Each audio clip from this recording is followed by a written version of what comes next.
నువ్వు మారితే నీ చేతికి దేవుడు ఆశీర్వాదాన్ని అప్పగిస్తాడు. నువ్వు మారితే నీ జీవితంలో అద్భుతాలు చేస్తాడు. నువ్వు మారితే నీ జీవితంలో ఘనమైన కార్యాలు నా ప్రభు నీ ద్వారా జరిగిస్తాడు. నువ్వు మారితే అనేకులకు నీవే ఒక ఆశీర్వాదకరంగా నా దేవుడు నిన్ను దీవిస్తాడు. పిల్లలు, హల్లెలూయా, హల్లెలూయా.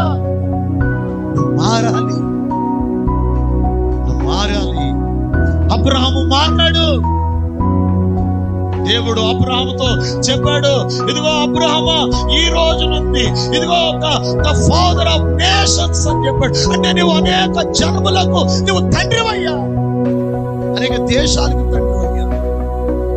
ఈరోజు ఆ తండ్రి ఆశీర్వాదమే ఈరోజు మనందరం స్వతంత్రించుకుంటున్నాం. బిడ్డలు, హల్లెలూయా. తండ్రి మారాడు, బిడ్డలమైన మనం మారాలి.